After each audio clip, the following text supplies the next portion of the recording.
The contract sat between them like a wall made of paper. Amara Bennett's hands trembled as she reached for the pen. Not from fear. From exhaustion. From 3 months of watching her 16-year-old brother grow weaker while medical bills swallowed her nursing salary whole. From knowing that if she didn't sign this paper, Tyler might not see spring. Across the glass desk, Elijah Crow sat perfectly still. His face gave nothing away. Pale skin, sharp jawline, dark hair swept back with precision. He wore a charcoal suit that probably cost more than her car. His office was a study in emptiness. White walls, minimal furniture, floor-to-ceiling windows overlooking Seattle's gray skyline. No photographs. No personal items. Nothing that suggested a human being worked here. "You understand the terms?" he said. His voice was low, flat. Not unkind but not warm either. "This is a business arrangement. You'll live in my home. Attend public events as needed. Maintain the appearance of marriage. In return, all medical expenses for your brother will be covered. Additionally, you'll receive a monthly allowance and full benefits." Amara nodded, scanning the document one more time. 12 months. 1 year of her life in exchange for Tyler's survival. The math was simple. "I need to be clear," Elijah continued, his gray eyes meeting hers for the first time. "I don't do relationships. I don't do emotion. This marriage serves a practical purpose for both of us. My board believes a married CEO projects stability. You need financial support. We each get what we need, nothing more." She should have felt insulted. Should have walked away from this cold, transactional proposal. But when she closed her eyes, she saw Tyler's face in that hospital bed, his skin too pale, his smile too brave. "When do I move in?" Amara asked, signing her name with firm, clear strokes. Elijah's eyebrows raised a fraction. "Surprise. You're accepting? Just like that? My brother needs help. You're offering it. I'd be a fool to refuse." She set the pen down and looked directly at him. "I'm not a fool, Mr. Crow." "Elijah," he corrected, almost absently. He took the contract, examining her signature. "You can move in this weekend. My assistant will arrange everything. I can arrange my own move. The house is 40 minutes from the city. You'll need transportation. My driver will collect you Saturday morning, 9 a.m. Amara wanted to argue, wanted to insist on maintaining some independence, but practicality won. She had 3 12-hour nursing shifts before Saturday and barely enough gas money to get through them. "Okay," she said simply. "Thank you." Elijah stood, extending his hand. "We have an agreement then." His palm was cool and dry when she shook it. The touch lasted exactly 2 seconds before he pulled away, already turning toward the window. "Dismissed." Amara gathered her coat and purse, this cheap canvas bag that had carried her through nursing school. At the door she paused. "Elijah?" He turned, waiting. "I know this is just business to you, but I want you to know I'm grateful. Really grateful. This money, this chance, it's everything to my brother. So whatever you need from me, I'll do my best. I promise." Something flickered across his face. Discomfort, maybe. Or confusion. He nodded once, curtly, then returned his attention to the window. Amara left, her footsteps echoing through the empty hallways of Crow Technologies. The elevator ride down felt surreal. In 72 hours, she would be Mrs. Elijah Crow. She would live in a mansion with a man who treated marriage like a software update. But what if you had to choose between pride and saving someone you love? What would you do? Drop a comment below and subscribe to find out if Amara's sacrifice leads to something she never expected. Outside, Seattle drizzle misted her face. She pulled out her phone and called Tyler's hospital room. "Mayor?" His voice was weak but eager. "How did it go?" "It's done, Ty. We got it. We got the money." The sound he made was half laugh, half sob. "You're serious? The treatment? Everything?" "Everything. You start at the specialist clinic next week. They're covering all of it." "How? The grant fell through? You said the grant fell through?" Amara looked up at the sleek glass tower behind her, at the life she was about to enter. "I found another way. Don't worry about the details. Just focus on getting better, okay? You're the best sister in the world, you know that? Yeah, well, you're the best brother. So we're even." She blinked back tears, smiling despite everything. "I love you, Ty. Love you too. Hey, Mayor? Whatever you did, whatever it cost, thank you." If only he knew. That night, Amara packed her life into 2 suitcases and 3 cardboard boxes. It didn't amount to much. Clothes, books, the photograph of her and Tyler at his 8th grade graduation, their parents' wedding rings on a chain she wore around her neck. Small things. Portable things. The belongings of someone used to moving, used to adapting. Friday evening, her best friend Nadia came over with pizza and wine. "You're really doing this," Nadia said, watching Amara fold scrubs into a suitcase. "Marrying a stranger for money." "Marrying a stranger so Tyler lives," Amara corrected. "There's a difference." "Is there?" Nadia poured wine into coffee mugs, since Amara had already packed her glasses. "Mayor, this guy is famous for being a hermit. I looked him up. He hasn't been photographed in public in 5 years. His own employees barely see him. What if he's dangerous?" "He's not dangerous. He's just private." "How do you know?" Amara sat back on her heels, considering. "I looked in his eyes. I know that sounds stupid, but I've worked for 6 years. You learn to read people fast. He's not dangerous. He's just lonely. Lonely billionaire seeks wife for tax purposes. Sounds like a horror movie. Sounds like survival." Amara took the mug Nadia offered. "Besides, it's only a year. 12 months, then I walk away with enough money to set Tyler up for college, get us a real apartment, maybe even finish my nurse practitioner degree." Nadia clinked her mug against Amara's. "If he turns out to be a serial killer, I'm going to be so mad at you."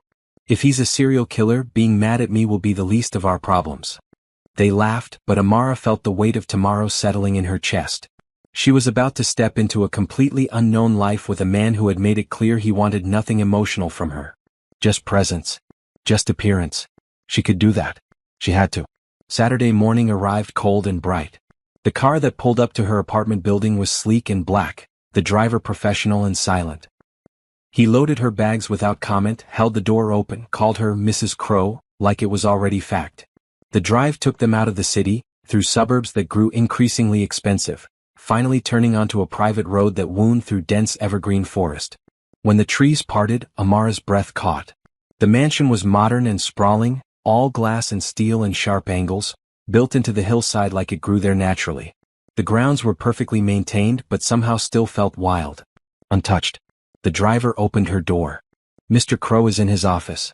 I'll show you to your room." Her room turned out to be a suite larger than her entire apartment. Massive windows overlooked the forest. The bed could have fit 6 people. Everything was white, cream, tasteful, and completely impersonal. Like a hotel. Like a place designed to be passed through, not lived in. Amara set down the photograph of Tyler first on the nightstand. Then she unpacked her clothes into the enormous closet, her few possessions looking lost in all that space. A knock on the door made her turn. The driver stood in the doorway.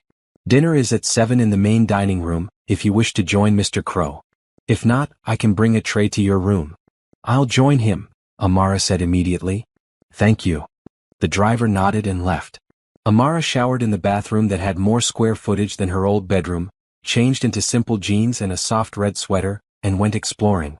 The house was a maze. Hallways branched in unexpected directions. Rooms sat empty and pristine.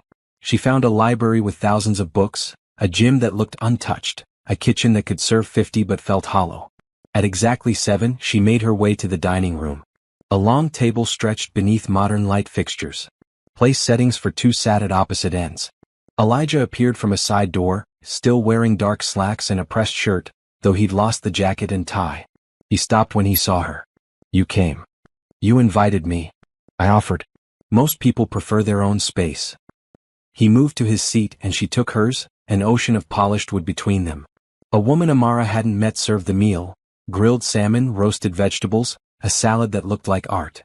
Amara ate slowly, aware of the silence filling the room like water.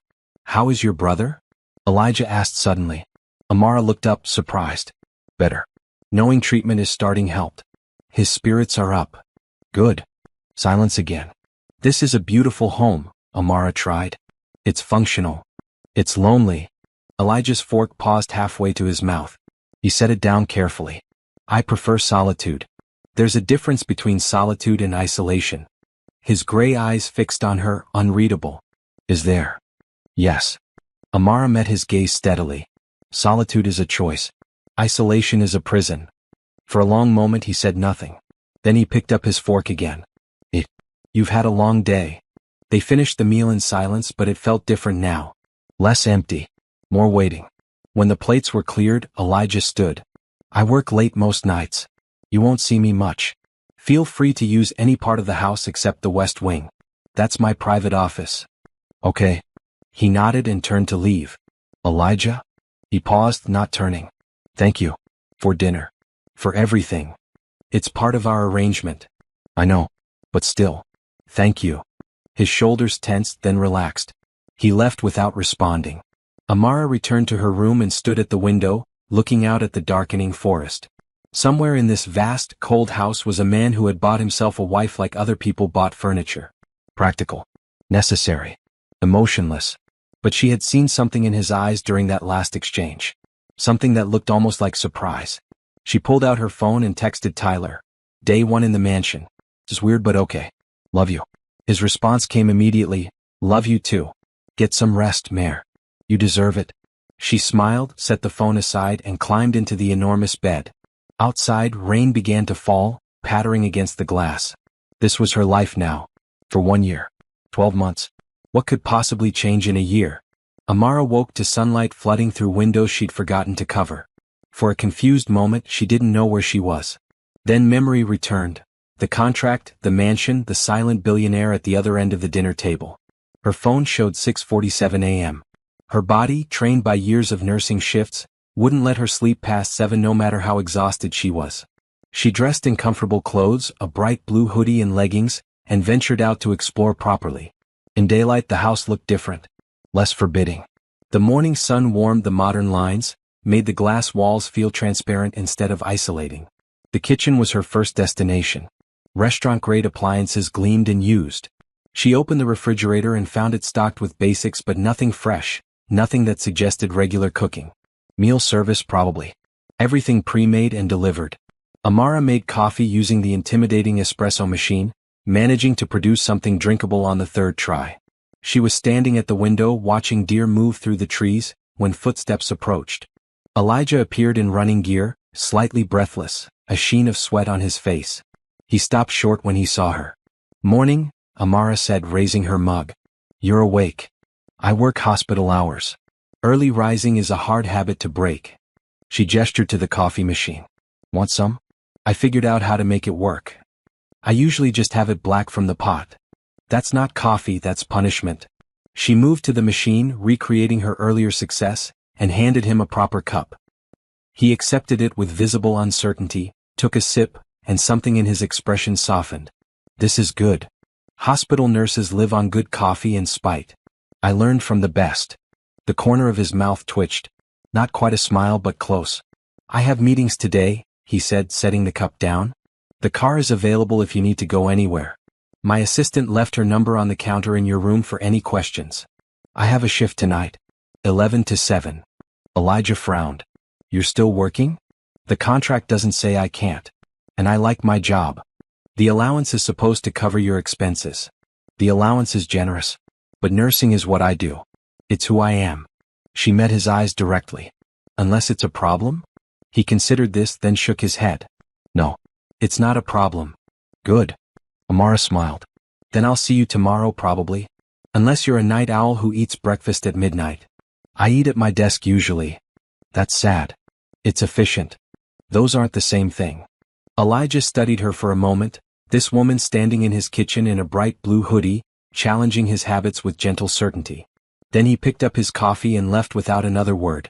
Amara spent the day making the enormous house feel slightly less like a museum. She couldn't change much without overstepping, but she brought life to small corners. Fresh flowers in the kitchen. A book left open on the living room couch. Music playing softly from her phone while she made herself lunch. That evening, she changed into her scrubs and headed to work. The hospital felt familiar and comforting after the strangeness of the mansion. Her co-workers welcomed her back from her weekend off, with the usual chaos. 3 car accidents, 2 cardiac events, 1 elderly woman who'd fallen. Amara fell into the rhythm of triage and treatment, losing herself in work that mattered, work that made sense. During her break, she checked on Tyler. He'd been moved to the specialist clinic that morning. Mare, this place is incredible, he said when she video called. They have an entire teen lounge with games and everything. And the doctor said the treatment is going to start tomorrow. Real treatment, not just pain management. That's amazing, Ty. How's married life? His grin was teasing but affectionate. Quiet. The house is huge. Elijah is very private. Is he treating you okay?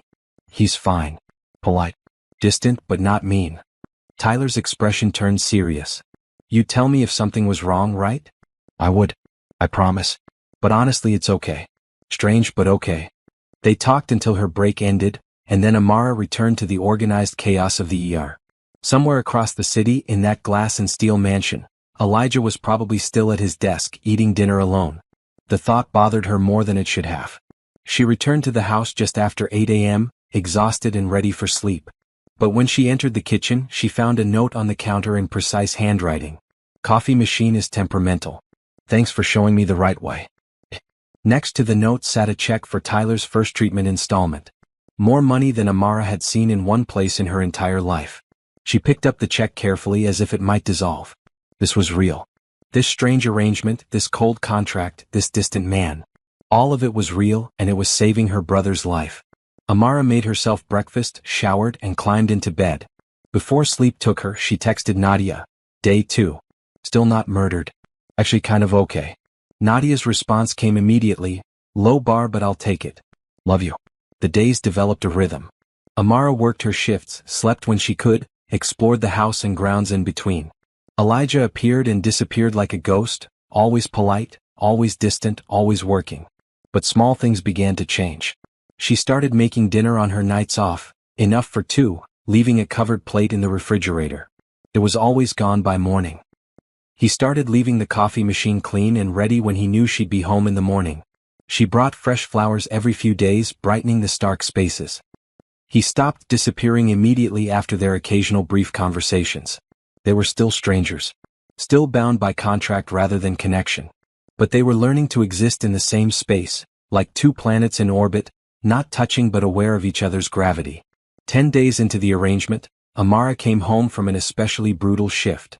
A young mother had died despite everything they tried. It happened sometimes in emergency medicine, but it never stopped hurting. She found Elijah in the kitchen at 9 a.m., unusual for him. He looked up when she entered. Rough night? He asked. She must have looked as wrecked as she felt. How did you know? You move differently when you're tired. Heavier. Amara slumped into a chair. Lost a patient. 28 years old, 2 kids. Brain aneurysm. Nothing we could do. Elijah said nothing, but he moved to the coffee machine and made 2 cups the way she'd taught him. He set one in front of her and sat down across the table with the other. I'm not good at this, he said finally. At what? Comfort. Conversation. People, things. You're doing fine. I'm sitting here silently while you're upset. Sometimes silent company is exactly what someone needs. Amara wrapped her hands around the warm mug. Thank you. For the coffee. For not trying to fix it. They sat together as morning light filled the kitchen. Outside, birds sang in the trees. Inside, 2 people who were supposed to be strangers found themselves becoming something else. Something undefined. Tyler's treatment is going well, Amara said eventually. The doctors are optimistic. Good. He wants to meet you. Elijah's expression tightened. That's not necessary. I know. But he's curious about the person helping him. You don't have to if you don't want to. I just thought I'd mention it. I'll think about it. It wasn't a yes, but it wasn't a refusal either. Amara finished her coffee and stood. I should sleep. Thanks again, Elijah. For listening. Or not listening. Whatever this was. Amara. She paused at the door. You're good at what you do. At caring for people. That patient, she had you fighting for her. That matters even when the outcome doesn't change. Something warm bloomed in Amara's chest. That's the kindest thing anyone said to me in a long time. He looked uncomfortable, like he'd said too much, but he nodded. Amara went to her room and lay down, but sleep didn't come immediately. Instead, she stared at the ceiling, thinking about the man downstairs. The lonely billionaire who noticed how she moved, who made coffee the way she liked it, who offered comfort in his awkward, honest way. Their arrangement was supposed to be simple. Transactional. Emotionless. But nothing about Elijah Crow was simple. And Amara was starting to think that maybe, just maybe, that was a good thing. 3 weeks into their arrangement, Amara established a routine that worked around Elijah's carefully constructed isolation. She worked her nursing shifts, visited Tyler at the clinic, and gradually made the mansion feel less like a showroom and more like a home. The changes were subtle. A throw blanket on the living room couch. Books left on side tables. The scent of actual cooking coming from the kitchen instead of reheated meal service. Elijah noticed. She could tell by the way his gaze would linger on a vase of fresh sunflowers, or how he'd pause in a doorway when music drifted through the house. But he never commented, never objected. Just continued his pattern of appearing and disappearing, present but untouchable. Until the night Amara found him in his office at 2 a.m. She'd come home from her shift to find every light in the West Wing blazing. Concerned, despite his request for privacy, she approached his office door. It stood slightly ajar, and through the gap she could see him hunched over his desk, surrounded by multiple computer screens showing endless lines of code. Amara knocked gently. "Elijah?" He didn't look up. "I said the West Wing was private." "I know. But it's 2 in the morning, and you look like you haven't moved in hours. Important deadline." She pushed the door open wider. His office was as stark as the rest of the house, all function and no warmth. The only personal item was a photograph on the bookshelf, so old and faded she couldn't make out the faces. "When did you last eat?" she asked.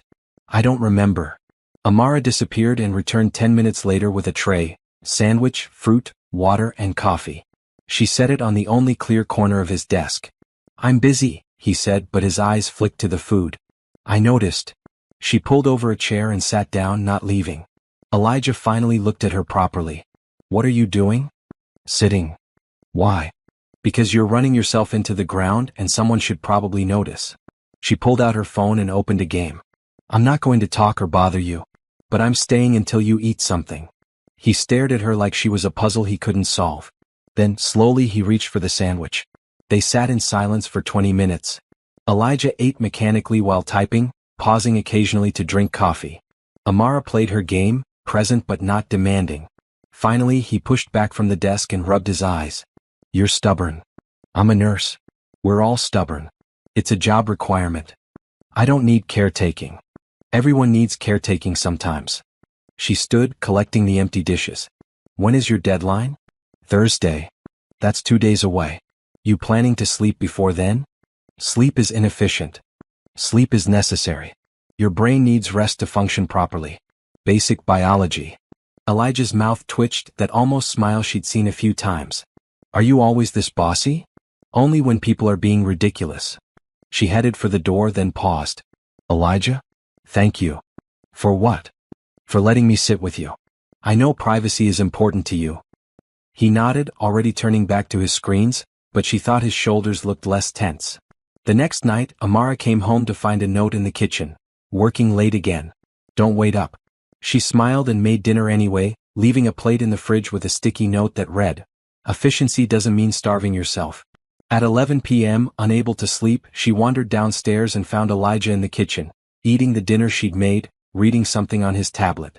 "Couldn't ignore food twice," he said when he noticed her. "Smart man." She poured herself water and leaned against the counter. "How's the project going?" "Behind schedule. But manageable." "What is it you actually do?" "I know you run a tech company, but what specifically?" Elijah set down his tablet. "We develop security software. Encryption, data protection, that kind of thing. Important work. It keeps people safe. Their information, their privacy. In a digital world, security is everything." There was passion in his voice when he talked about his work. Real feeling, breaking through the careful control. "Is that why you're so private?" Amara asked gently. "Because you know how vulnerable people's information can be?" "Partly." He picked up his fork but didn't eat. "Mostly because privacy means not getting hurt." The honesty caught her off guard. She moved to sit across from him at the kitchen island. "Who hurt you?" Elijah was quiet for so long she thought he wouldn't answer. Then, "Family. Friends. People I thought I could trust. Turns out money makes everyone a liar eventually." "Not everyone. Most people." "I'm not lying to you." He met her eyes. "I know. That's what's strange." "What is?" "You're here for money. You signed a contract for financial gain. That should make you like everyone else. But you're not." Amara considered this. "I'm here for money, yes. But I'm not here to take from you. I'm here because we made an agreement that helps both of us. There's a difference between accepting help and exploitation." "Is there?" "Yes. Absolutely yes." She reached across the table, not quite touching his hand but close. "Elijah, I don't know who made you think that needing help or accepting kindness is the same as being used. But they were wrong." He looked at her hand, so near his own, like it was something foreign and dangerous. "You should get some sleep. Your shift starts early." "So should you. After I finish this." Amara stood, gathering her glass. At the doorway she turned back. My brother wants to meet you. I know you said you'd think about it. No pressure, but the offer stands. He's at the clinic most days. Why does he want to meet me? Because you saved his life. Because he's grateful. Because he's 16 and curious. She smiled. And because I talk about you sometimes and he wants to see if you're as grumpy as I describe. I'm not grumpy. You're a little grumpy. I'm private. You can be both. After she left, Elijah sat alone in the kitchen, staring at his half-eaten dinner. He thought about the woman upstairs, the one who brought flowers and music and warmth into his carefully controlled world. The one who sat with him at 2 a.m. without demanding conversation. The one who saw his walls and didn't try to tear them down, just waited patiently nearby. He thought about her brother, sick and hopeful, wanting to meet the stranger paying his medical bills. He thought about how his house had started to smell like someone actually lived there. And he thought about how much that terrified him.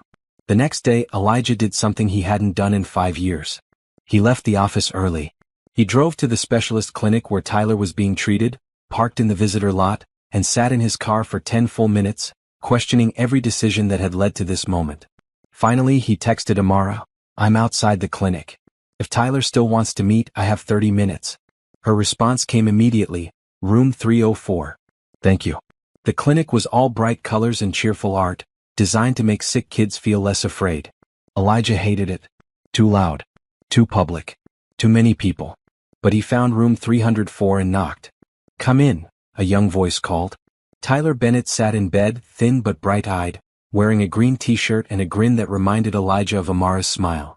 The boy's head was bald from treatment, but his energy filled the room. You must be Elijah, Tyler said, gesturing to the chair. Mare said you might come by. I told her you wouldn't, but she said I don't know you as well as she thinks she does. Elijah sat, uncomfortable but committed. Your sister is optimistic. She's stubborn. There's a difference. Tyler's grin widened. I'm Tyler, but you knew that. Thanks for, saving my life and stuff. You're welcome. That's it? Just you're welcome? What else should I say? Tyler laughed, delighted. Mare said you were direct. She didn't say you were this direct. Cool. I like it. Despite himself, Elijah relaxed slightly. How is treatment going? Good. Hard but good. The doctors say if this round works, I might be in remission by summer. Tyler's expression turned serious. I know why you're helping. Mare told me about the arrangement. I think it's weird, but I also think it's kind of great. Great? Yeah. Like you both needed something and you figured out how to help each other. That's smart. And my sister, she's been alone for so long taking care of me, working herself to death. It's nice that someone's taking care of her for once.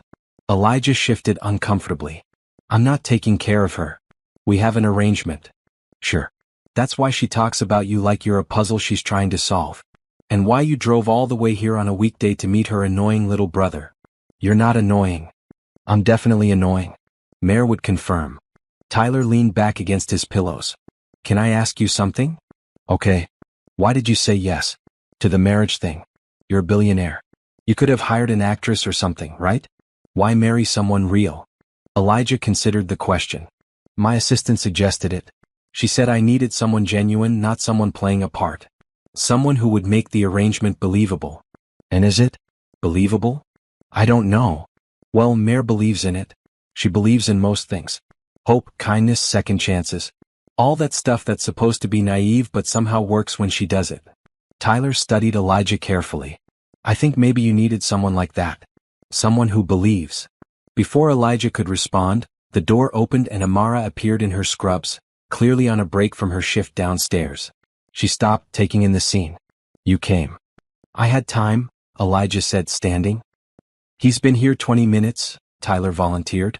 We were bonding. We were talking, Elijah corrected. Same thing. Amara's smile was brilliant, genuine, reaching her eyes in a way that made something in Elijah's chest tighten. Thank you. Really? He's easy to talk to, Elijah said, surprising himself. You were right. I'm always right, Amara teased. Ask Tyler. She's almost never right, Tyler said cheerfully. But we let her think she is because she's bossy when she's wrong. They bantered back and forth, this easy sibling rhythm that spoke of years together, of love weathering hardship. Elijah watched, feeling like an anthropologist observing a foreign culture. This was family. This was what connection looked like. He'd forgotten. I should go, he said abruptly. Work? Of course. Amara walked him to the door. In the hallway, she touched his arm gently. Thank you for coming. It means everything to him. To me. He's a good kid. He is. He's been through so much, but he keeps fighting. Keeps hoping. She paused. Kind of like someone else I know. I don't hope. You're here, aren't you? That's hope. Elijah had no response to that. He nodded goodbye and left, walking quickly through the bright corridors back to his car, back to the safety of his controlled world. But all the way home he thought about Tyler's words. My sister believes in most things. Hope, kindness, second chances. And he thought about how Amara had brought those things into his house, into his routine, into the careful isolation he'd built around himself. He thought about how much he wanted to believe in them too.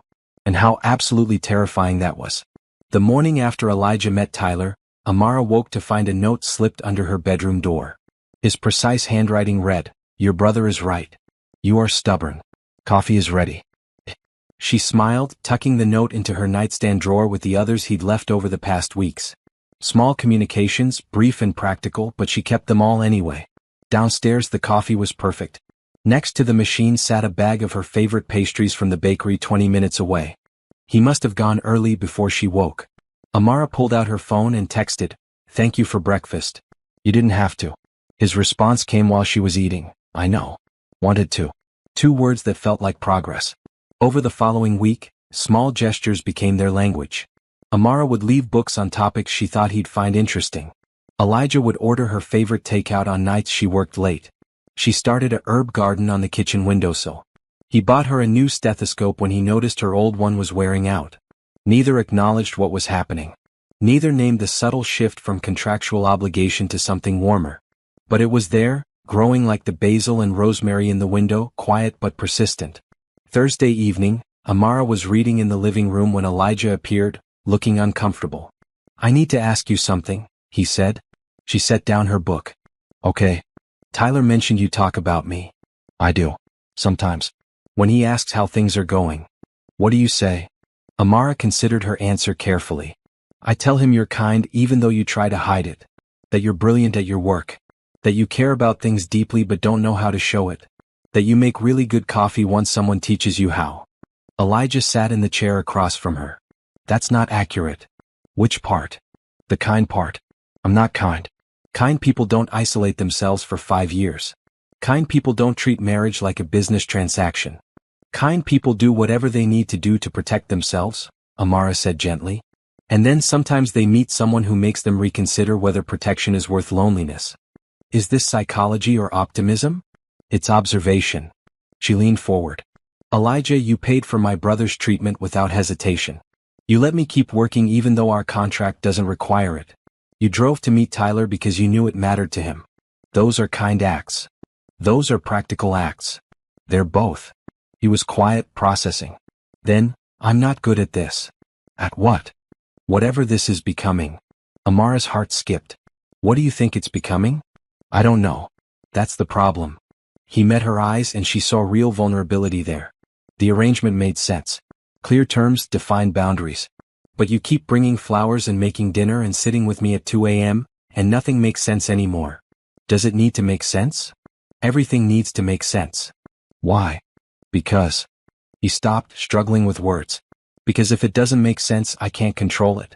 And if I can't control it, people get hurt. Who told you that? Experience. Amara set her book aside completely and moved to sit on the couch closer to his chair. Can I tell you something about control? He nodded warily. Control is a myth. We pretend we can manage every variable, predict every outcome, but we can't. Life doesn't work that way. People don't work that way. She smiled softly.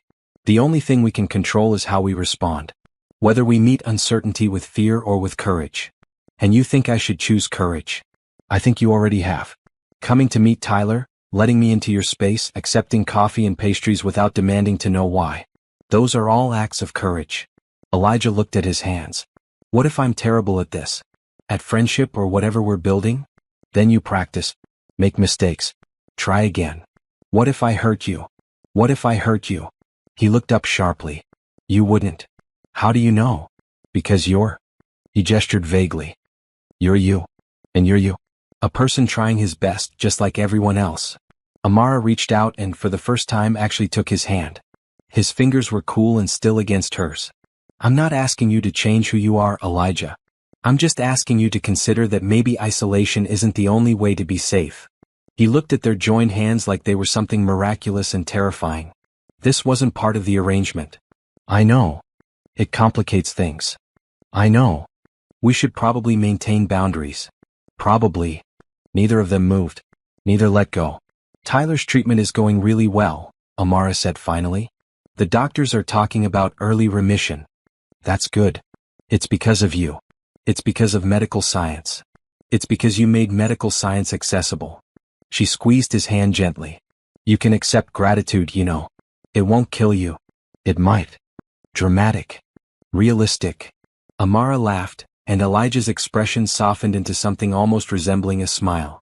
Real and unguarded. There it is, she said. What? That smile you try so hard to hide. He pulled his hand back but gently. I should work. It's 8 p.m. Exactly. Prime working hours. You're impossible. I'm consistent. But he didn't leave immediately. Instead, he stood there, hovering between the room and the hallway, between the old isolation and this new, uncertain warmth. Amara? Yes. Thank you.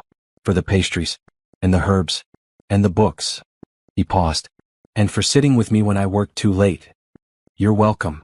After he left, Amara sat in the quiet living room, her hands still warm from his touch. Something was changing between them. Something neither had planned for, neither wanted to name, but both were starting to need. That weekend, Elijah did something unprecedented. He suggested they do something together. There's an exhibit at the art museum, he said over Saturday breakfast. Technology and art intersection. I thought, maybe. If you're interested. Amara tried very hard not to show her surprise. I'd love to. It's not. I'm not. He stopped, clearly uncomfortable. This isn't a date. Of course not. It's just two people who happen to live together attending a mutually interesting event. Absolutely. Okay then. 2:00. 2:00.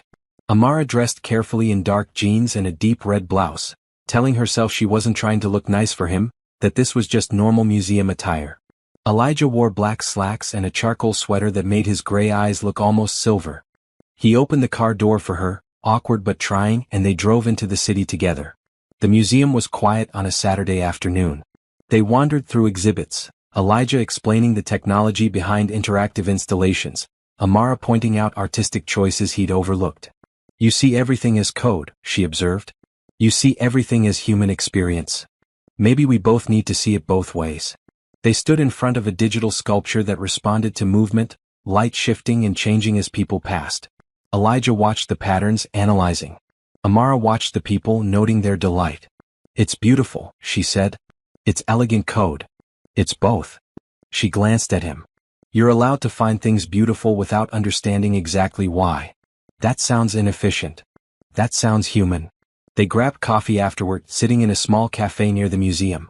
Amara talked about Tyler's progress, his growing strength, his plans for returning to school. Elijah listened, really listened, asking questions that showed he cared about details. He wants to study computer science, Amara said. Says he wants to be like the guy who saved his life. Elijah looked uncomfortable. I didn't save his life. Doctors did. You made it possible. That's not nothing. It was part of our arrangement. It was part of your kindness. We're back to that word again. Because it's true. Elijah stirred his coffee, watching the liquid swirl. When I was Tyler's age, I was already working on my first major code project. Trying to prove I was worth something. To who? Everyone. My parents mostly. They had expectations. Success, achievement, perfection. He set down his spoon. I met them all. Built the company, made the money, achieved everything they wanted. And you know what I got? Amara waited. A call every few months asking for investments in their latest scheme. No interest in me. Just what I could provide. That's horrible. That's reality. He met her eyes. Everyone wants something. That's why isolation made sense. Can't be used if no one gets close. You're letting me close. I know. Against my better judgment. Maybe your judgment could use some adjusting. He almost smiled. Maybe. They drove home as evening settled over the city. Amara watched the lights blur past, thinking about the lonely boy who'd grown into a lonely man, building walls so high he forgot what the world looked like without them. But can someone who's been alone for so long really let someone in? Comment below what you think Elijah should do next, and don't forget to subscribe for the next chapter. Thank you for today, she said as they pulled into the driveway. I had fun. It was tolerable, Elijah said, but his tone was warm. High praise. For me it is. Inside, they moved to the kitchen by mutual unspoken agreement. Amara started pulling out ingredients for dinner while Elijah made tea, their movements comfortable and synchronized in a way that felt practiced despite being new. Can I help? He asked. You can chop vegetables. I've never chopped vegetables. Then you can learn. She taught him how to properly use a knife, laughing when his precise, careful cuts resulted in perfectly uniform pieces. Of course you're good at this, she said. It's geometry. Basic shapes. It's cooking. Basic sustenance. They prepared dinner together, the kitchen filling with warmth and the smell of garlic and herbs. When they sat down to eat, it felt natural. Right. This is good, Elijah said, surprised. Homemade usually is. I meant this. Eating together. Not alone. Amara's heart swelled. Yeah, it is good. After dinner, they ended up in the living room again. Elijah with his tablet, Amara with her book, existing in the same space without needing to fill it with words. At some point, she looked up and found him watching her. What? She asked. You hum when you read. Did you know that? I do not. You do. Soft. Like you're agreeing with the book. That's embarrassing. It's endearing. The word hung between them, fragile and important. Elijah, Amara said softly. I know. This is getting complicated. Is that bad? I don't know. Ask me again in a year when our arrangement ends. What if I don't want it to end? He set down his tablet. What are you saying? I'm saying maybe this arrangement could become something else. Something real. It's already real. We signed papers. You know what I mean. He stood, pacing to the window. Amara, I don't know how to do real. Not the way you mean. I know contracts and code and logic. I don't know feelings and relationships and all the messy human things you're so good at. She joined him at the window. Outside, stars scattered across the clear night sky. Then learn, she said simply. Like you learned to make coffee. Like you learned to chop vegetables. You're brilliant, Elijah. You can figure this out too. What if I can't? What if you can? He turned to face her, something vulnerable and desperate in his expression. What if I try and fail? What if I hurt you or push you away or revert to being the isolated person I was before? Then we figure it out. Together. She took his hand again, more confidently this time. I'm not asking for perfect. I'm just asking for honest. I can do honest. Then be honest now. Do you want this? Whatever this is becoming. Elijah looked at their joined hands, at the woman who'd brought light into his carefully darkened world, who saw past his walls and waited patiently for him to open the gates. Yes, he said quietly. I want this. It terrifies me, but I want it. Amara smiled, brilliant and certain. Good. Because I want it too. They stood there, hands linked, not quite ready for more but acknowledging that more was coming. That their arrangement had shifted into something neither had planned but both were starting to hope for. Outside, the stars watched. Inside, two lonely people began to believe that maybe, just maybe, they didn't have to be lonely anymore. The invitation arrived on thick, expensive cardstock. Crow Technologies annual board dinner. Attendance required. Plus guest. Elijah set it on the kitchen counter with a sigh. Amara picked it up, reading. This weekend? She asked. Yes. It's mandatory. Dog and pony show for investors. He poured coffee, his movements tense. You don't have to go. I'm your wife. Of course I'm going. It'll be boring. Rich people talking about money. Sounds delightful. He glanced at her, catching the teasing tone.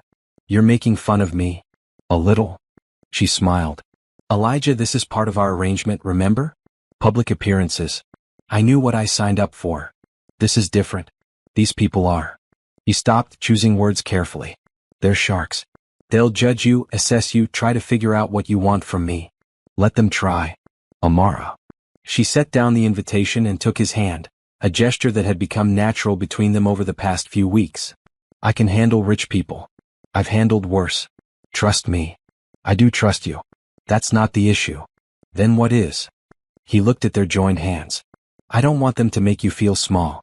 You're worth more than all of them combined, but they won't see that. They'll see a nurse who married for money. Because that's partially true. It's not the whole truth. No, Amara agreed softly. It's not. The dress arrived Thursday. Amara opened the box to find emerald green silk, elegant and simple, with a note in Elijah's handwriting. Thought this might work. Return it if you hate it. She tried it on and it fit perfectly. The green made her skin glow, her dark eyes stand out. She looked sophisticated and confident and exactly like someone who could stand beside a billionaire. When she came downstairs that evening, Elijah was in the kitchen. He turned, saw her and went completely still. You look, he started then stopped. Is it okay? You look beautiful. Amara felt heat rise to her cheeks. Thank you. For the dress. You didn't have to. I wanted you to feel confident. I always feel confident. But I appreciate the thought. Saturday evening arrived too quickly. Amara dressed carefully, adding simple gold jewelry her mother had left her. In the mirror she looked like someone she barely recognized. Polished, elegant, ready. Elijah appeared in a midnight blue suit that made him look less like a reclusive programmer and more like the powerful CEO he actually was. His hair was styled, his expression composed, but she could see tension in his shoulders. Ready? He asked. As I'll ever be. The venue was a private dining room in Seattle's most exclusive hotel. Crystal chandeliers, white tablecloths, staff in formal attire. Exactly the kind of place that usually made Amara feel out of place. But tonight, with Elijah's hand steady at the small of her back, she walked in with her head high. Heads turned. Conversations paused. Amara felt the assessment, the curiosity, the judgment. Mr. Crow, a silver-haired man approached, hand extended. Good to see you out and about. And this must be the wife we've heard so much about. Amara Bennett, she said, shaking his hand firmly. Nice to meet you. James Patterson, board chairman. His eyes were sharp but not unkind. I must say, Elijah, you've surprised us all. I occasionally do that, Elijah said dryly. Patterson laughed. Indeed. Mrs. Crow, what do you do? I'm an emergency room nurse. Ah, noble work. Necessary work, Amara corrected gently. Someone has to patch people up when they do stupid things. Patterson's eyebrows rose, then he laughed again. I like her, Elijah. She's direct. That's one word for it, Elijah murmured. They moved through the crowd, Elijah introducing Amara to board members and major investors. She shook hands, made small talk, answered questions with honest simplicity that seemed to both charm and confuse people expecting calculated responses.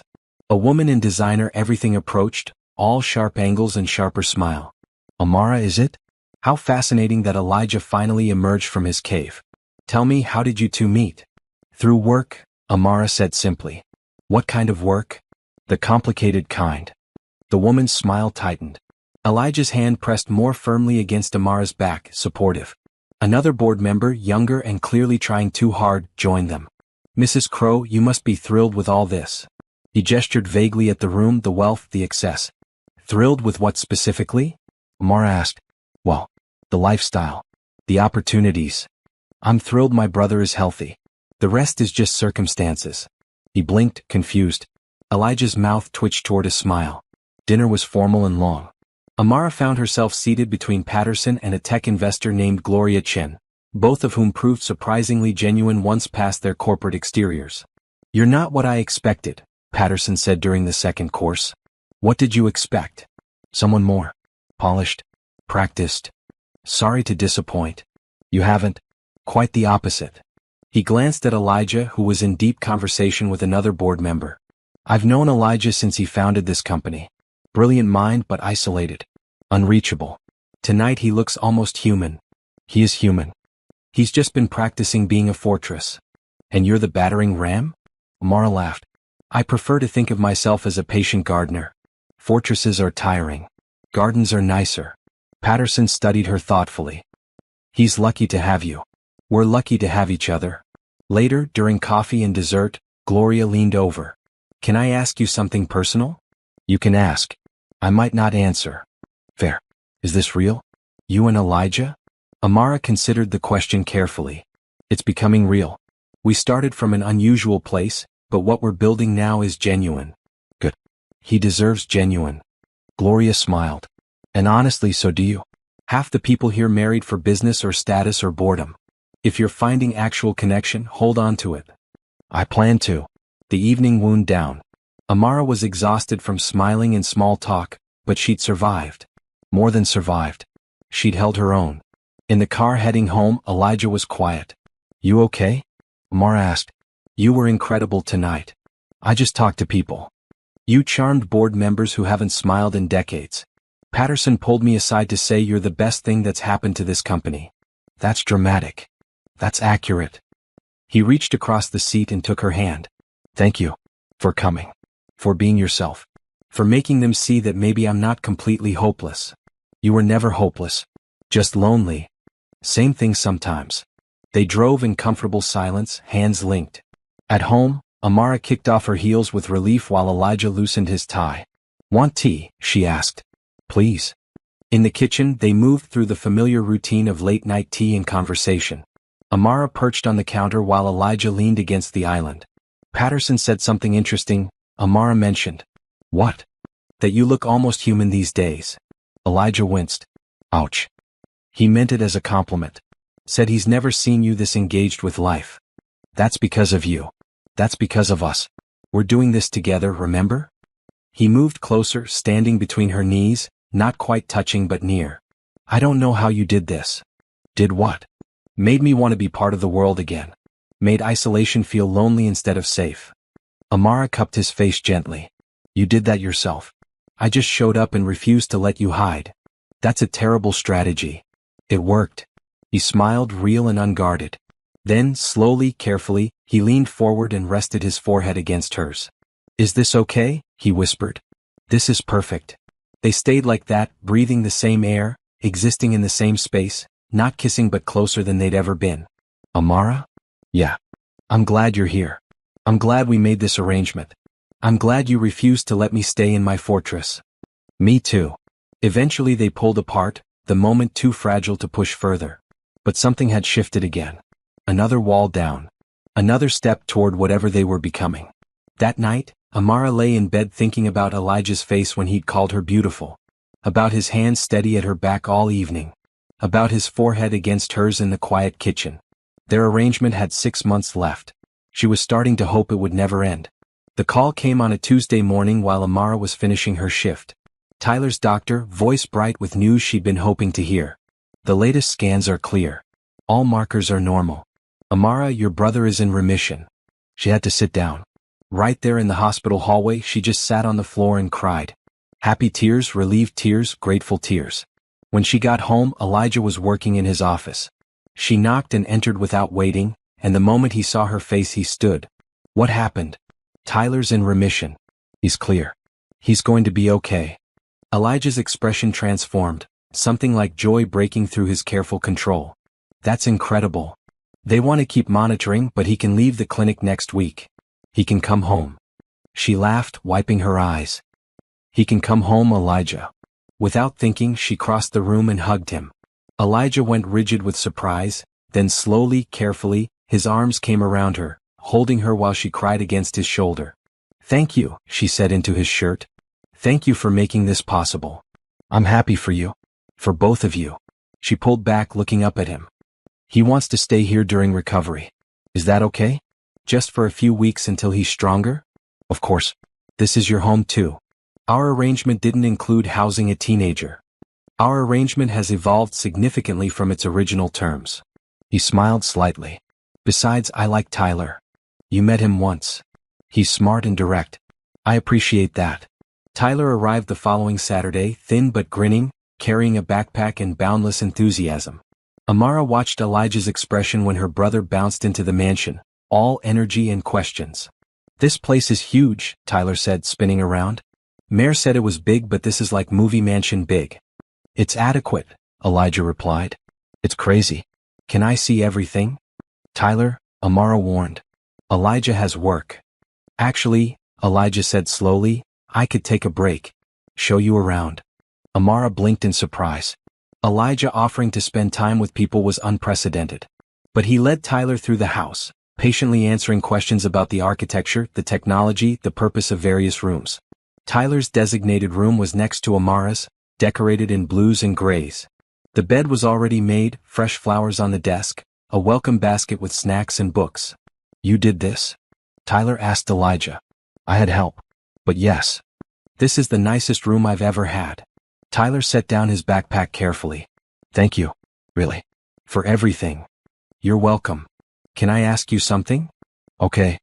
Are you and Mare actually married, or is this like a business thing she told me about? Elijah glanced at Amara, who was watching from the doorway.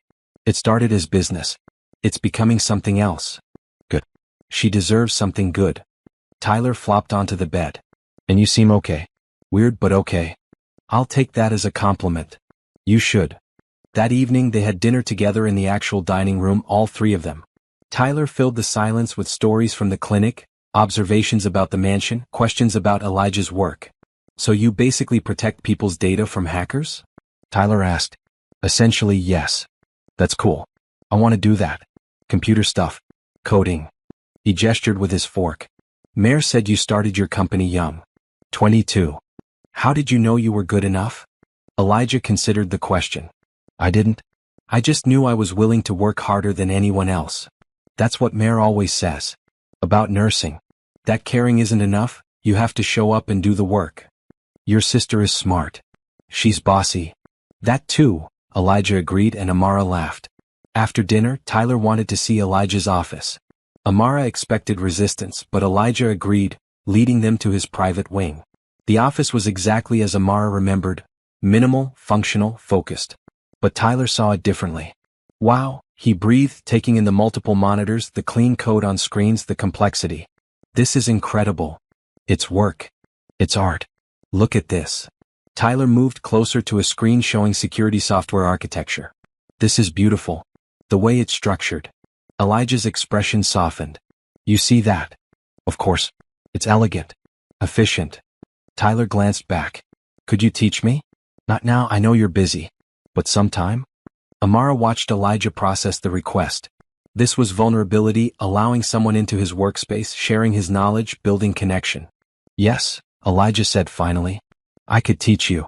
Tyler's grin was brilliant. That would be amazing. Over the following days, a routine developed. Amara worked her shifts, came home to find Elijah and Tyler in the office together, Tyler asking endless questions while Elijah patiently explained concepts. She'd pause in the doorway watching them, her heart full. The lonely billionaire and the curious teenager, building something that looked surprisingly like mentorship. Like family. One evening, she found them in the kitchen, Elijah teaching Tyler to make coffee properly. It's not just about the beans, Elijah was saying. Water temperature matters. Timing. Precision. You sound like Mare when she's teaching me to cook. Your sister values doing things right. So do you. I suppose. Amara cleared her throat. They turned almost comically guilty. Are you corrupting my brother with coffee? She asked. I'm 16, Tyler protested. Coffee is basically required. He drinks it already, Elijah added. I'm just teaching him to drink good coffee. You're both ridiculous. But she was smiling and they knew it. That weekend, Tyler felt strong enough for a short walk. The three of them explored the grounds, Tyler marveling at the forest paths, the garden spaces, the sheer amount of land. You could build anything here, he said. Like a basketball court. Or a treehouse. Or both. A treehouse. Elijah looked skeptical. You were never a kid? Not really. Tyler stopped walking. That's sad. That's reality. Reality can be changed. Tyler looked at Amara. Right, Mare? You're always saying people can change if they want to. I am always saying that, Amara agreed. Then Elijah can learn to be a kid. We can build a treehouse. I don't build treehouses. I build software. Same concept. Just different materials. Elijah looked at Amara helplessly. She grinned. He has a point. I'm being ganged up on. You're being included, Amara corrected. There's a difference. They didn't build a treehouse that day. But they walked through the forest together, Tyler pointing out potential building sites, Elijah half protesting and half planning, Amara watching the two most important people in her life become important to each other. That night, after Tyler went to bed early, tired from the walk, Amara and Elijah sat in the living room. He's good for you, Amara said. He's exhausting. That too. But good. Elijah smiled. He reminds me of you. That relentless optimism. We've had to be optimistic. The alternative is giving up. I gave up. For 5 years. And then you let me in. Let Tyler in. started trying again. She moved to sit beside him on the couch. That's not giving up. That's the opposite. He took her hand, the gesture automatic now. I don't know what I'm doing. With him. With you. With any of this. None of us do. We're just trying our best. What if my best isn't good enough? Your best is teaching a sick teenager coding. Making him coffee. Walking through the forest looking at treehouse spots. That seems pretty good to me. Elijah leaned his head back against the couch. He called this home earlier. Did you hear that? I heard. No one's called this place home in years. Maybe it's becoming one. He turned to look at her, something vulnerable in his expression. Because of you. Because you brought warmth and noise and life into these empty rooms. Because of us. We're doing this together. Later, lying in bed, Amara thought about the past month. About Elijah emerging from isolation, learning to connect, building something real with her and Tyler. About Tyler healing in more ways than physical, finding a mentor and friend in the most unexpected place. About how this arrangement that was supposed to be temporary and transactional had become the realest thing in her life. Her phone buzzed. A text from Elijah. Thank you for bringing Tyler here. The house is better with both of you in it. She smiled, typing back. The house was always waiting for life. We just showed up. His response came quickly. I'm glad you did. Amara set down her phone and pulled the covers up, feeling something she hadn't felt in years. Security. Oh. The possibility that maybe, just maybe, everything was going to be okay. Down the hall, Tyler slept peacefully, his body healing, his future bright. One floor below, Elijah sat in his office, staring at code he couldn't focus on, thinking about the laughter that now filled his house, the people who had become essential when he'd sworn he needed no one. And somewhere between intention and accident, calculation and feeling, isolation and connection, 3 lonely people had found their way to becoming family. The storm rolled in on a Thursday evening, unexpected and fierce. Amara was home between shifts, reading in the living room when the first crack of thunder shook the windows. Rain followed immediately, pounding against glass, turning the world outside gray and violent. The power flickered once, twice, then died completely. Wonderful, Amara muttered, setting down her book in the sudden darkness. She used her phone light to find candles in the kitchen, lighting them and placing them around the main rooms. The house transformed in candlelight, shadows dancing on walls, everything softer and more intimate. Tyler appeared from upstairs. Power's out. I noticed. Where's Elijah? Office probably. Should we check on him? They found Elijah in his office, surrounded by dark monitors, looking frustrated. Generator should kick in soon, he said without preamble. Or we could take a break, Amara suggested. Come downstairs. Enjoy the forced vacation from screens. I have work. You always have work. Tonight you have a power outage. She held out her hand. Come on. He hesitated, then took her hand, letting her lead him downstairs. They gathered in the living room, candles providing warm, flickering light. Tyler claimed the armchair while Amara and Elijah shared the couch. Rain continued its assault outside, wind rattling windows. This is kind of cool, Tyler said. Like camping but with better furniture. Camping involves being outside, Elijah pointed out. Indoor camping then. Amara laughed. We should tell stories. That's what you do when the power's out. What kind of stories? Tyler asked. Any kind. Real stories. About ourselves. Tyler went first, telling about the time he and Amara tried to fix their broken refrigerator with YouTube videos and ended up flooding their apartment. Amara contributed the story of her first day as a nurse when she accidentally called a doctor by the wrong name for an entire shift. Then they both looked at Elijah. I don't have stories, he said. Everyone has stories, Amara countered gently. Mine aren't fun. They don't have to be fun. They just have to be real. He was quiet for a long moment, candlelight playing across his features. Outside, thunder rumbled, more distant now but still present. My parents had me when they were young, Elijah said finally. Too young probably. They resented it. Or they resented me. I was never sure which. Tyler leaned forward. Amara took Elijah's hand. They weren't cruel. Just absent. Emotionally, I mean. They provided everything material but nothing that mattered. He stared at the candle flame. I learned early that feelings were liabilities. That caring made you weak. So I stopped caring. Focused on things I could control. Code, logic, systems. That's lonely, Amara said quietly. That's safe. Or I thought it was. He glanced at her. When I started the company, I had a business partner. My best friend from college, or who I thought was my best friend. We built everything together. Then he tried to steal the company, sell my code to competitors. Took me to court, told lies, turned people against me. What happened? Tyler asked. I won. Technically. Kept the company, proved my ownership. But I lost faith in people. If someone I trusted completely could betray me that deeply, anyone could. So you isolated yourself, Amara said. So I protected myself. No partners. No close relationships. No vulnerability. He looked at their joined hands. It worked. For 5 years it worked perfectly. Until us, Tyler said. Until you. The rain softened to a steady patter. Candlelight continued its gentle dance. Amara squeezed Elijah's hand, grateful he'd shared, understanding better the walls he'd built. My turn for a real story, she said. Not a funny one. Both men looked at her. Our parents died when Tyler was 8. Car accident. Quick and sudden and completely unfair. She felt old grief, duller now but still present. I was 21 in nursing school, completely unprepared to raise a child. But there was no one else. Just me. Mare gave up everything, Tyler said quietly. I didn't give up anything that mattered. You mattered more. She smiled at her brother. But it was hard. Really hard. I had to drop out for a semester, work 3 jobs, fight the state to keep custody. I was terrified constantly that I'd mess up, that you'd end up in foster care, that I couldn't do it. But you did, Elijah said. We did.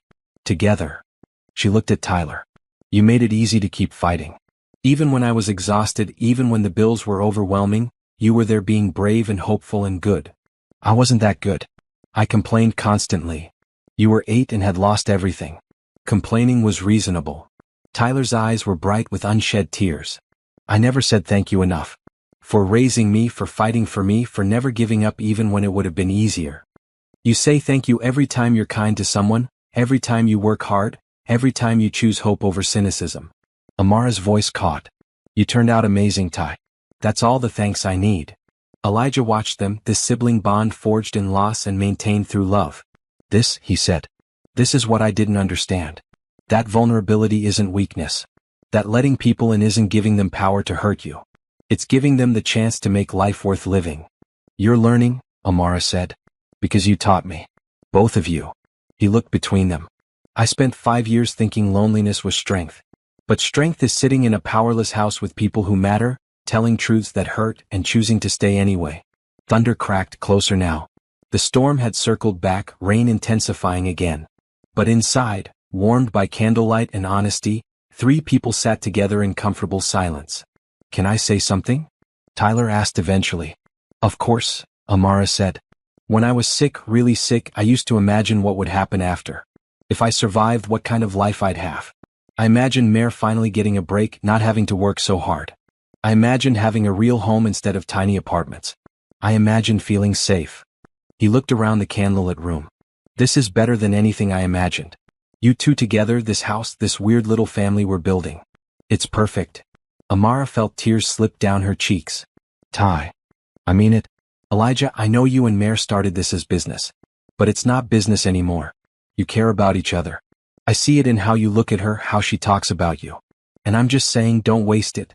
Don't let the arrangement end when there's something real here. Tyler, Elijah started. I'm not done. Mare spent her whole adult life taking care of me. She deserves someone who takes care of her. Someone who sees how incredible she is. And you do. I can tell you do. So when the contract ends, don't let her go. Okay. The silence that followed was thick with emotion and unspoken things. Amara stared at her brother, this wise beyond his years teenager who saw through every defense they'd constructed. Okay, Elijah said finally, his voice rough. I won't. Tyler nodded, satisfied. Good. Now can we play cards or something? This emotional honesty is exhausting. Amara laughed through tears. Cards? Yes. I'll find some. While she rummaged in the hall closet, Elijah and Tyler moved the coffee table closer to the couch, creating a space to play. By the time she returned with cards, they'd arranged candles for light and pillows for comfort. They played rummy and go fishing games Tyler made up on the spot. They laughed and argued over rules and told more stories, lighter ones now. The storm continued outside, but inside they were warm and dry and together. At some point Tyler dozed off in the armchair. Amara covered him with a blanket while Elijah extinguished most of the candles, leaving just enough light to see by. "We should let him sleep," Amara whispered. They moved to the kitchen, where rain drummed against windows and darkness pressed close. Elijah made tea by candlelight while Amara sat on the counter, watching. "Thank you for sharing tonight," she said. "About your past, your parents and your partner. I know that wasn't easy. It was necessary." He handed her tea. "Tyler's right. This isn't business anymore. It's real. And if it's real, you deserve to know who I actually am. Not just the fortress I built, but the person underneath who built it. I see that person. I've always seen him." "How?" "The same way you see me. By paying attention. By choosing to look past the walls." She set down her tea and took his hands. "Elijah, what Tyler said. About not letting go when the contract ends. Did you mean it?" "Yes." "Because you feel obligated or because you want to?" He moved closer, standing between her knees like he had after the board dinner. "Because the thought of you leaving, of going back to the way things were before, makes me feel like I can't breathe. Because you've become essential to my life in ways I didn't know were possible. Because I'm falling in love with you and I don't know how to stop." Amara's breath caught. "Elijah. I know it's complicated. I know I'm not good at this. I know I'll probably mess up constantly. But if you're willing to risk it, to try building something real beyond the contract, I want that. I want you. Not as an arrangement. As a choice." She cupped his face, thumbs brushing his cheekbones. "I'm already in love with you. I've been for weeks. Maybe longer. I was just waiting for you to catch up." He laughed, surprised and delighted. "You're always ahead of me. That's because you overthink everything." "That's fair." They leaned into each other, foreheads touching, breathing the same air. Outside, the storm began to ease. Inside, two people who'd started as strangers acknowledged what had been growing between them all along.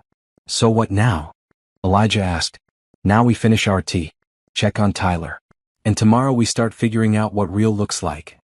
"That simple? That complicated? But we'll figure it out together." The power came back on suddenly, lights blazing. They both blinked in the sudden brightness, then laughed. "Well," Amara said, "I guess the universe thinks we've had enough candlelight intimacy. The universe has terrible timing." They cleaned up the kitchen together, moving in comfortable synchronization. Upstairs, they checked on Tyler, still asleep in the armchair, peaceful and healing. Before going to their separate rooms, they paused in the hallway. "Good night, Amara." "Good night, Elijah." He kissed her forehead gently, a promise of more to come. Then they parted, going to their own spaces but carrying the weight of confessions made, feelings acknowledged, futures considered. Amara lay in bed, heart full, mind spinning. Everything had changed. Everything had stayed the same. They loved each other. They were choosing each other. The contract had 6 months left, but it didn't matter anymore. What mattered was the life they were building. The family they'd become. The hope they'd found in the middle of storms and darkness. Outside, rain finally stopped. Stars emerged, bright against the clearing sky.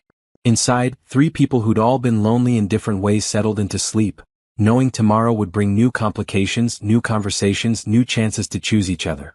And that was enough. More than enough. That was everything. Morning came bright and clean after the storm. Amara woke to sunshine and the smell of coffee, signs that life was returning to normal. Except nothing was normal anymore. Everything had shifted in candlelight and confession. She dressed in comfortable jeans and a soft maroon sweater, took a breath for courage and went downstairs. Elijah was in the kitchen making breakfast. Actually cooking, not just preparing coffee. Tyler sat at the island, scrolling through his phone, looking rested. "She lives," Tyler announced when Amara appeared. "What time is it?" "Almost 10. You slept hard. Power outages are exhausting."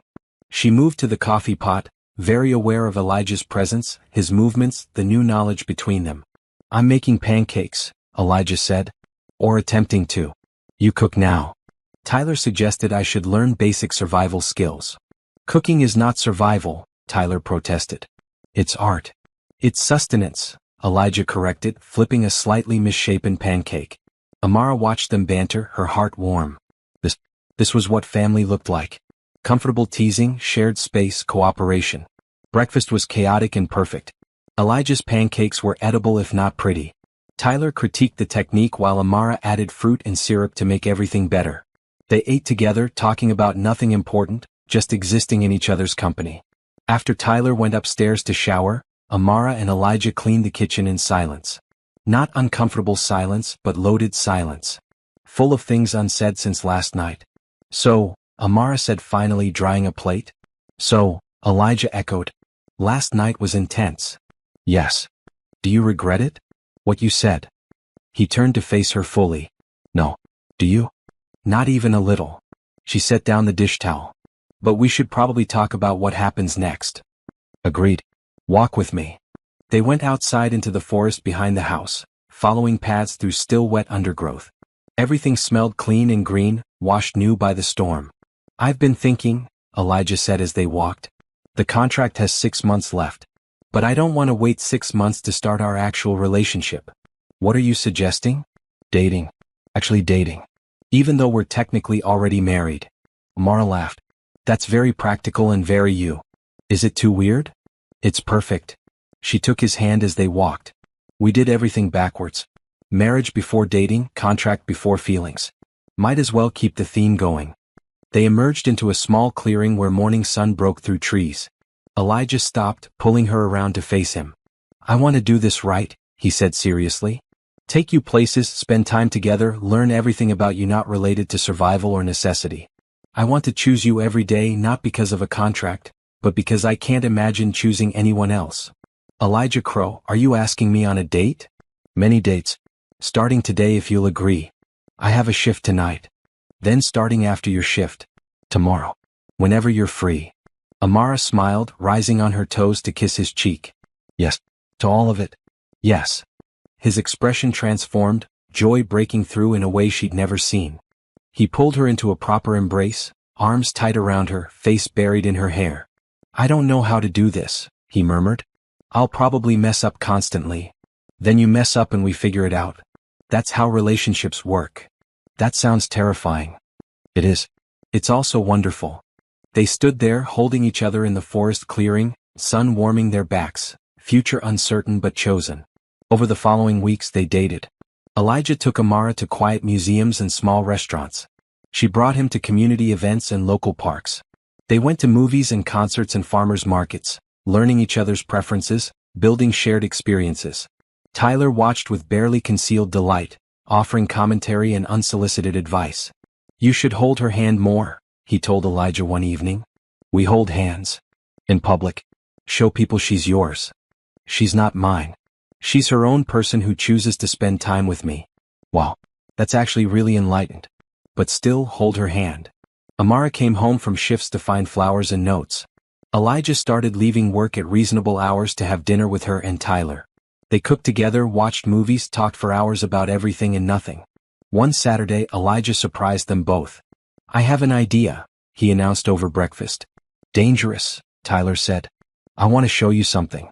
Both of you. Get dressed for being outdoors. An hour later, they stood in the forest clearing where Elijah had asked Amara to date him. Except now there were building materials stacked neatly, plans laid out, tools organized. Are we building a treehouse? Tyler asked, voice filled with wonder. We're building a treehouse, Elijah confirmed. If you still want to. Tyler's whoop of excitement startled birds from nearby trees. He ran to examine materials already planning. Amara moved to stand beside Elijah. You're building a treehouse. Technically we're all building it. I just bought supplies. You hate projects like this. I hate being lonely. I like making Tyler happy. And I like spending time with you doing something that isn't work or obligation. She kissed him properly then, right there in the clearing, Tyler whooping again in the background. They spent weekends building. Elijah applied his systematic mind to construction. Tyler provided enthusiasm and creativity. Amara offered practical problem-solving when their ambitious plans exceeded their carpentry skills. It was messy and chaotic and nothing like Elijah's usual controlled environment. It was perfect. One afternoon, after hours of work, they sat in the partially completed treehouse, dangling their legs over the edge. This is insane, Elijah said, looking at his hands rough and dirty from honest labor. This is fun, Amara corrected. I'm not sure I know the difference. You're learning. Tyler had climbed down to get water, leaving them alone. Elijah took Amara's hand, examining it thoughtfully. Can I tell you something? He asked. Always. I'm happy. Like genuinely, consistently happy. I can't remember the last time I felt this way. Maybe never. Amara leaned against his shoulder. Me too. Even with all the complications? The fact that we started this as a transaction? The weirdness of dating someone you're already married to. Especially because of all that. We built something real from something artificial. That's pretty incredible. Below, Tyler called up that he'd found snacks. They climbed down, joining him for impromptu picnic on the forest floor. That evening, back at the house, Tyler cornered Amara while Elijah was showering. You guys are really happy, he observed. We are. Like long-term happy? Not just honeymoon phase happy. I think so. Why? Tyler fidgeted with his phone. Because I'm going back to school next month. Outpatient monitoring only. I'll need to move back into our apartment. Amara's heart sank. She'd known this was coming, but knowing didn't make it easier. That's great, Ty. You're healthy enough for normal life again. But what about you? The contract doesn't end for months. Will you stay here or come home? I don't know. Elijah and I haven't talked about it. You should talk about it. Because Mare, I love that you're happy. But I also know you. You'd give up your happiness to take care of me without even thinking about it. Taking care of you is my happiness. It's part of your happiness. But it's not all of it. Not anymore. Tyler took her hands. I'm 16, healthy, capable. I can handle being alone in the apartment for a few months. You should stay here. With Elijah. Figure out your life without worrying about me constantly. Tyler. I mean it. You gave up years for me. Let me give you this. Time to build your own happiness without guilt or obligation. Amara pulled him into a hug, crying quiet tears. When did you get so wise? I had a good teacher. That night, Amara knocked on Elijah's office door. He looked up from his work, smiled, and closed his laptop. What's wrong? He asked, reading her expression. Tyler's going back to school next month. Moving back to our old apartment. Understanding crossed Elijah's face. And you're wondering what that means for us. The contract says I live here for a year. But with Tyler gone, the original reason for our arrangement is resolved. The original reason, yes. He stood, moving around his desk to stand in front of her. But we have new reasons now. Better reasons. Do we? Amara. He took her hands. I don't want you here because of a contract. I want you here because this is your home. Because we're building a life together. Because I love you and I want to wake up knowing you're nearby. But the contract? Forget the contract. Stay because you want to. Leave if you don't. But please want to. She looked up at him, this man who'd learned to hope and connect and risk his heart. I want to stay. But what about when the year ends? What happens then? Then we tear up the contract and write a new one. Not based on money or obligation but on choice. On partnership. On love. What would that contract look like? Elijah smiled, pulling her close. I'm not sure. But I think it might look like forever. Amara kissed him, deep and certain, answering without words. When they pulled apart, she rested her forehead against his. Forever sounds good, she whispered. Terrifying but good. Everything good is terrifying. That's probably true. They stood there, holding each other, future uncertain but chosen, love real and growing, contract fading into irrelevance. Outside, stars wheeled overhead. Inside, two people who'd started as strangers acknowledged what they'd known for weeks. This was real. This was permanent. This was home. Tyler moved back to the apartment on a crisp October morning. Amara helped him pack, fighting tears the whole time. I'm 20 minutes away, he reminded her for the 10th time. You can visit whenever. I know. I'm being ridiculous. You're being Mare. It's fine. He zipped his last bag and turned to face her. Are you happy? Really happy? I am. Then stop feeling guilty. You deserve this. You and Elijah, whatever you're building, it's good. Hold on to it. Elijah drove them to the apartment, helped Tyler carry boxes upstairs, made sure the security system worked, checked the locks twice. I'm not a billionaire, Tyler said, amused. This neighborhood is safe enough. Humor me. You care. I get it. Tyler grinned. Thanks for everything. For the treehouse. The coding lessons. For making my sister happy. She makes me happy too. Good. Keep it that way. On the drive back to the mansion, Amara was quiet. Elijah reached across and took her hand. He'll be fine, he said. I know. This is just the first time I've been separated from him since our parents died. It feels strange. Would you feel better if we visited him next weekend? Yes. Actually, yes. Then we will. The house felt different with just the two of them. Quieter but not lonely. They developed new routines just for them. Morning coffee together before Elijah started work. Evening walks through the forest. Cooking dinner as a team rather than necessity. 2 weeks after Tyler left, Elijah came home early from the office with an announcement. I did something, he said. That sounds ominous. I established a foundation. Medical assistance for families who can't afford treatment. Tyler's foundation. He showed her the paperwork, official and real. I want to help other people the way we help Tyler. Make sure money isn't the barrier between life and death. Amara read through the documents, tears streaming down her face. Elijah, this is incredible. You inspired it. You and Tyler. The way you fought for him, the way you never gave up even when it seemed impossible. Other families deserve that chance. She kissed him, pouring every ounce of love and gratitude into it. When they pulled apart, she was smiling through tears. You're extraordinary, you know that? I'm practical. And I have resources. Might as well use them for something meaningful. Stop deflecting. Accept the compliment. That's difficult for me. Practice. He smiled, tucking hair behind her ear. Okay. Thank you. I'm trying to be worthy of you. You already are. They spent that evening planning the foundation structure. Amara's medical knowledge combined with Elijah's business acumen created something powerful and efficient. They worked side by side building something that mattered. At midnight, surrounded by papers and half-drunk coffee, Amara looked at Elijah and felt overwhelming certainty. I love you, she said. He looked up, surprised. They'd said it before, but this felt different. More definitive. I love you too. No, I mean I'm in love with you. Completely. The kind of love that means I want to build a life with you beyond contracts and arrangements. The kind that means forever. Elijah set down his pen carefully. Amara Bennett, are you proposing to me? We're already married. Technically. But you're asking for real. For choice. I am. Is that okay? He moved around the table and pulled her to her feet. It's more than okay. It's everything I've been wanting to ask but didn't know how. So is that a yes? That's a yes. To all of it. To forever. They kissed in the warm kitchen light, surrounded by plans to help people, wrapped in certainty that they'd found something rare and real. The following month they told Tyler their plans. He hooped so loud their neighbors probably heard. I knew it, he crowed over video chat. I called this months ago. You're very smug, Amara said. I'm very right. There's a difference. Are you coming to the vow renewal? Elijah asked. Obviously. I'm walking Mare down the aisle. That's non-negotiable. They planned a small ceremony in the mansion's garden. Just family and close friends. Nothing extravagant, nothing performed. Just honest promises between two people who'd found each other in the most unlikely way. Amara's best friend Nadia flew in from across the country. I can't believe this worked out, she said, helping Amara into her dress. Deep blue this time, simple and elegant. Neither can I sometimes. You're happy though. Really happy. I am. Then I'm happy for you.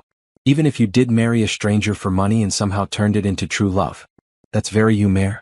Very optimistic and impossible and wonderful. The ceremony was everything it should be. Warm autumn afternoon, garden transformed with flowers and soft lighting, a small gathering of people who mattered. Tyler walked Amara down the makeshift aisle, pride evident in every step. Elijah waited in a perfectly tailored navy suit, his expression open and certain in a way that would have been impossible a year ago. The vows they'd written together were simple and honest. I promise to choose you every day, Amara said. To bring warmth when you retreat into cold logic. To remind you that feelings aren't weaknesses, they're strengths. To build a life with you based on partnership, honesty, and hope. I promise to let you in, Elijah responded. To practice vulnerability even when it's terrifying. To remember that isolation isn't safety, connection is. To love you completely, messily, imperfectly, but always honestly. They exchanged new rings, chose each other without contract or obligation, promised forever with certainty. When the officiant said they could kiss, Elijah pulled Amara close. Hello, wife, he whispered. For real this time. Hello, husband. I choose you. I choose you too. The reception was small and joyful. Tyler gave a toast that made everyone laugh and cry. Nadia contributed embarrassing stories about Amara's nursing school days. Patterson, who Elijah had invited, spoke about transformation and the power of genuine connection. Late in the evening, Amara and Elijah slipped away to their unfinished treehouse. They climbed up, sat on the platform under emerging stars, and just existed together. We did it, Amara said. Built something real from something fake. Built something permanent from something temporary. Found family in isolation. Found love in a business transaction. She leaned against him. Do you ever regret it? The way we started? Never. Because it brought me here. To you. To this life I didn't know was possible. Me neither. Best arrangement I ever made. They sat in comfortable silence, watching their small gathering below, hearing laughter and music drift up through trees. Elijah? Yeah. Thank you. For taking a chance on a desperate nurse with a sick brother. Thank you for refusing to let me stay isolated. For bringing warmth and chaos and life into my carefully controlled world. We're good at this. The gratitude exchange. We're good at a lot of things together. Amara smiled, closing her eyes, feeling absolutely certain that she was exactly where she was supposed to be. The contract that had brought them together had expired weeks ago, shredded and forgotten. What remained was choice, commitment, and love built on honest foundation. Below, Tyler caught sight of them and waved. They waved back, this makeshift family that had formed against all odds. Should we go back down? Elijah asked. In a minute. Let's just sit here a little longer. Okay. And they did, wrapped in each other an autumn evening, building their forever one chosen moment at a time. 6 months after their real wedding, Amara woke in their shared bedroom, sunlight streaming through windows, Elijah still asleep beside her. She watched him for a moment, this brilliant man who'd learned to let his guard down, who smiled more, who'd built a treehouse and a foundation and a life. He stirred, sensing her attention, and opened his eyes. Morning, he murmured. Morning. Coffee? Please. They moved through morning routine with comfortable efficiency. Elijah made coffee while Amara started breakfast. Tyler was visiting for the weekend, still asleep in his room. Board meeting today, Elijah mentioned, scanning his tablet. Nervous? Not anymore. Not with you there. Amara still attended company events, but now as genuine partner rather than contractual obligation.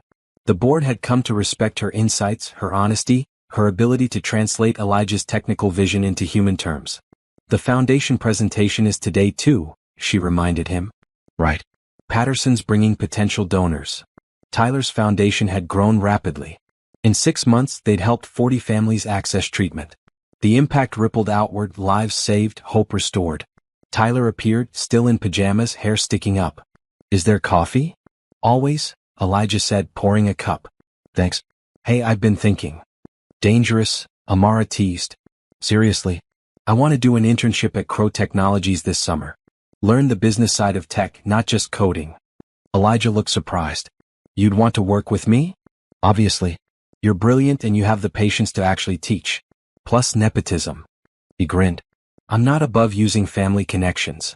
Family, Elijah repeated softly, the word still new and precious to him. Yeah. That's what we are, right? You marry me. Weird, unconventional family, but family.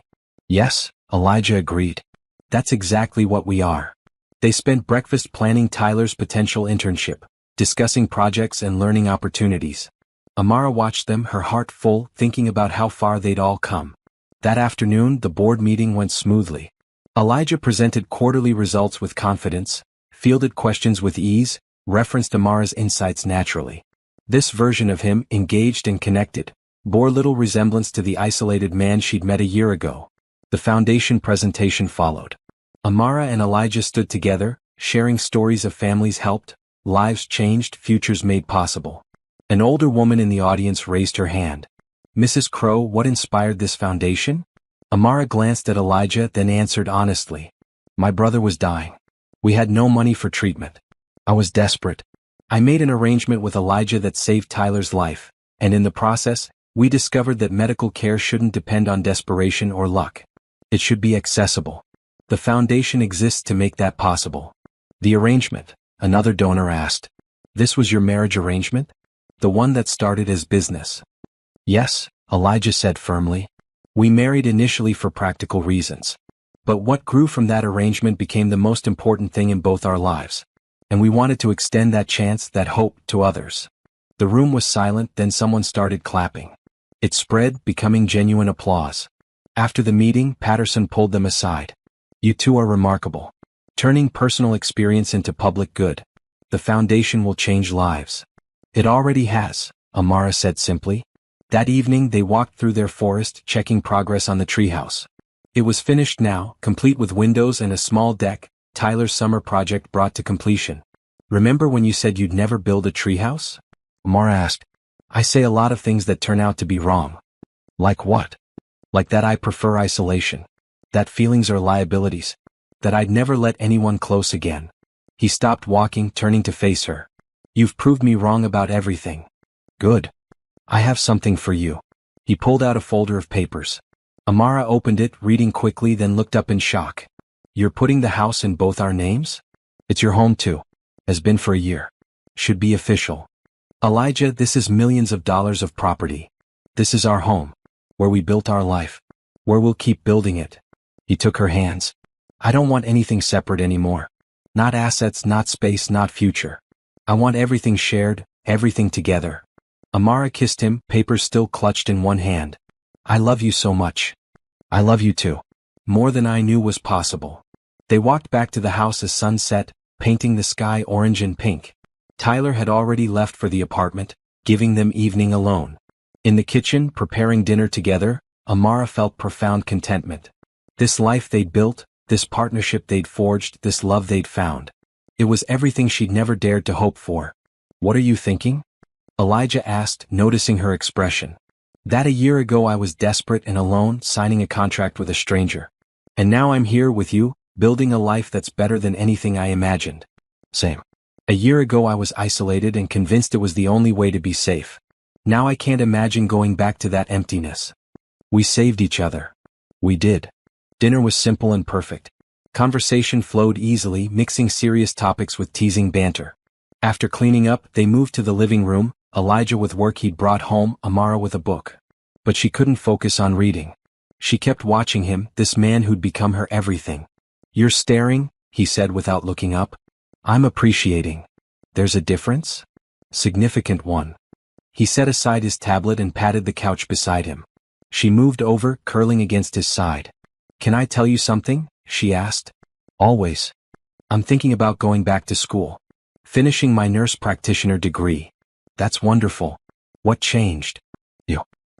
Having the stability and support to actually consider my own goals, not just survival. She looked up at him. The foundation work has shown me I want to do more. Help more people. Make bigger impact. You should do it. I'll support you however you need. It's 2 years of intensive study.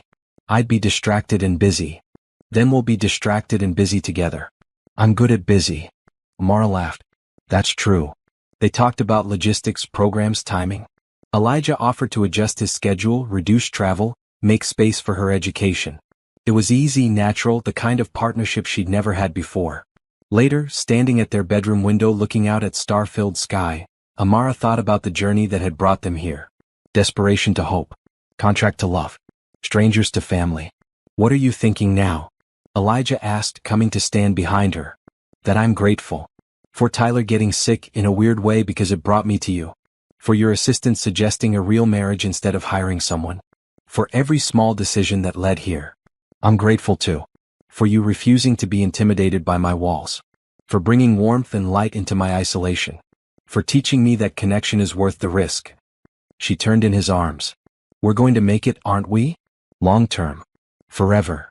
We already are making it. Have been since you refused to leave me alone at 2 a.m. That was good stubborn of me. Best stubborn. They stood together, wrapped in certainty and starlight, building their forever one day at a time. Across the city, Tyler lay in his apartment bedroom, healthy and hopeful, texting with friends, planning his future. He thought about his sister and Elijah, this family they'd created from necessity and choice. Tomorrow he'd visit for Sunday breakfast, their standing tradition. They'd cook together, talk about the week, plan foundation projects. Normal family things that were actually extraordinary in their normality. At the mansion, Amara and Elijah climbed into bed, comfortable in their routine. Good night, husband, Amara said. Good night, wife. I love you. I love you too. Simple words but weighted with everything they'd built. Partnership and trust. Hope and healing. Isolation ended and connection chosen. Outside the world turned. Inside, two people who'd started in the darkest place found themselves in the brightest future. The contract that had brought them together sat shredded in a file somewhere, irrelevant and forgotten. What remained was choice, every single day choosing each other, choosing hope, choosing love. And that choice, renewed daily, was what made forever possible. Tyler's foundation would grow, helping hundreds of families. Amara would finish her degree, becoming the nurse practitioner she'd always wanted to be. Elijah would continue building his company, but with balance, with connection, with purpose beyond profit. They would face challenges, have arguments, navigate difficulties.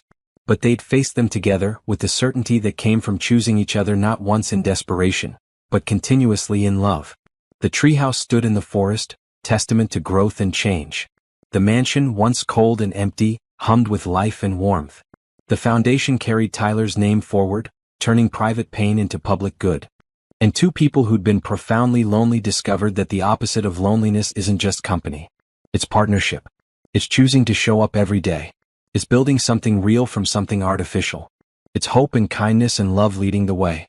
Amara fell asleep wrapped in Elijah's arms, certain and content. Elijah held her close, grateful and transformed. And somewhere in the space between isolation and connection, desperation and hope, contract and choice, they'd found forever. Their story, which began with a billionaire prepared for a cold, loveless marriage, ended with warmth, genuine love, and the certainty that sometimes the most unlikely beginnings lead to the most beautiful endings. Forever had started. And it was everything they never knew they needed.